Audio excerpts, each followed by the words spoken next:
السلام عليكم ورحمة الله وبركاته. أصحابتك وحرين جنالك مركز السود وهذا أدي هذا ومهسنتين كن أفري لباتنك. مقال كان وحن ربائنا نوجه الله هندسة عصب أو وزارتها أمنية جودها عدالة يكون واقعين أو لدونه إن لجود الدجيو ضدك مجنجلية دونك كيسس كودا جارهان وضدك دوان سوقلي أرنتن وأرن مهم qorshahaasi ayaan rabaa inaan idin la wadaago iyo dadkaasi magaalooyinka ay joogaan ama ay tagayaan ay qusaynayso iyo sidoo kale wasaaradda arrimaha dibadda ee Mareykanka oo maalnimadii shalay ahayd degniin guud ahaan caalamka dadka muwaadiniinta Mareykanka uga digtay in ay u safraan gaar ahaan wadamo gaar ah oo Soomaaliya ay ku jirto ay uga digayaan arrintaasina waxaan rabaa inaan idin la socodsiiyo balse marka hore aan ku bilaabo maamulka madaxweyne Joe Biden ayaa maalnimadii Khamiista ahayd waxa uu ku dhawaaqay hindise cusub ama qorshe cusub oo lagu dejinayo dadka magangalya doonka gaar ahaan kuwa dhawaan wadanka soo galay qorshahaasi waxa iska kaashanaya wasaaradda amniga gudaha iyo sidoo kale wasaaradda cadaaladda waxaana ku dhawaaqay wasiirka amniga gudaha Alejandro Mayorkas qorshahan magaciisa waxa la yiraahdaa RA waxa laga soo gaabiyay recent arrivals oo ah dadka dhawaan wadanka qaabka sharci darada ah ku soo galay marka hindisahan waxa uu dhigayaa in qofkaasi marka uu sheegto cabsi macquul ah oo uusan wadankiisi ugu laaban karin halka markii hore maxkamadaha garsoorayaashooda waan ognahay garsoorayaasha immigrationka wadanka aad ay u yaryihiin kiisaska maxkamadahana muddo ayay qaataan qofku marka wadanka soo galo waxa laga yaabaa in la siiyo ballan 5 sano kadib ah 2 sano kadib ah 3 sano kadib dadka qaar ayaaba la siiyaba ilaa iyo 2030 ballan ah marka si arintaasi loo kala fududeeyo ayaa waxa wasaaradda amniga gudaha iyo wasaaradda cadaaladda ay ku dhawaaqeen qorshahan cusub oo la yiraahdo RA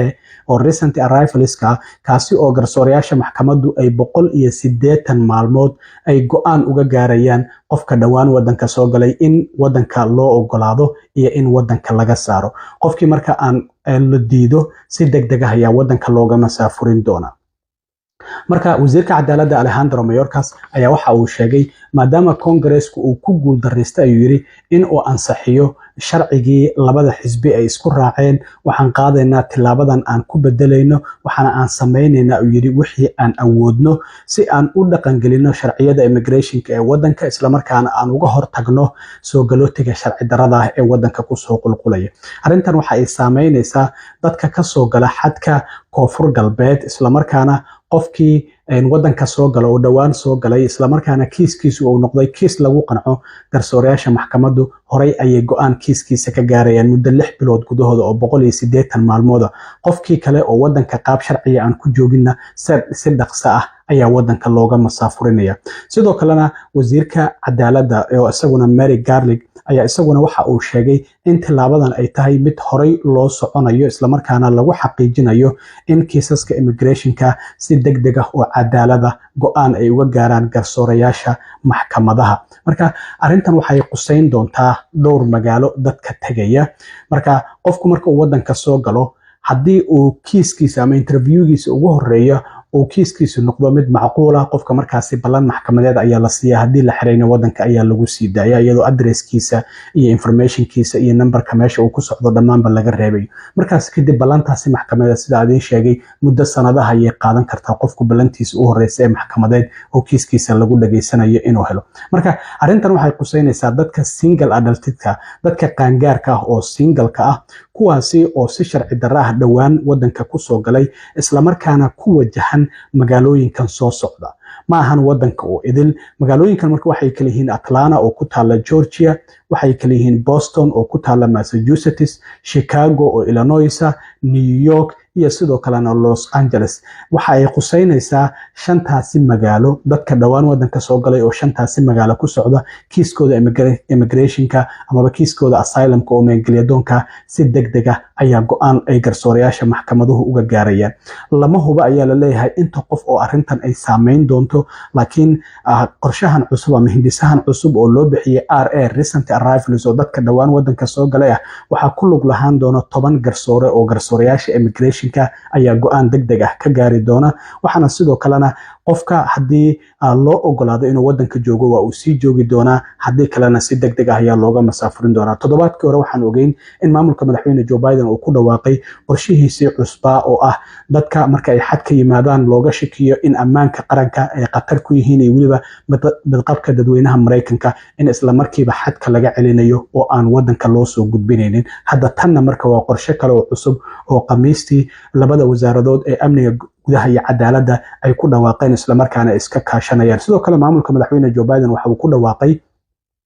in xayiraado lagu soo rogayo dhanka viisayaasha dadka ka imaanaya wadamada Colombia iyo Nicaragua. arrintaasina waxaan uga gol leenahay inaan ku bartilmaameysano dadka doonaya inay ka faa'iideystaan dadka muhaajiriinta oo ka muqallaseynaya. dadka muqallasiinta ayaa lagu bartilmaameysanaya, looga shakisan yahay inay muqallasin yihiin, dadkana ay sidoo kale ay usoo kala gudbiyaan wadamadaasi Mareykankana kadib ay usoo gudbiyaan. sidoo kalena waxaa la arkaya hadda bilihii u dambeeyey horaantii sanadkan in hoos u dhac weyn uu ka jiray dadka xadka sida sharci darrada uga soo galaya marka la barbar dhigo dhamaadkii sanadkii hore December 222,000 ayaa bishaasi soo galay, laakiin hadda waxaa la leeyahay bishii la soo dhaafay 129,000 ayay ahaayeen. arrintan maamulka madaxweyne Joe Biden waxa uu uga gol leeyahay maadaama kiisaska magangelyo doonka ah ee maxkamadaha hor yaala ee hadda ku dhawaad 2 milyan ku dhow yihiin. sanadkii 2023 ee dhamaaday kiisaska magangelyo doonka ah ee maxkamadaha Mareykanka hor yeelay oo weli go'aan aan laga gaarin 1.6 milyan ayay ahaayeen. marka waa la kala qaybiyay kiisaska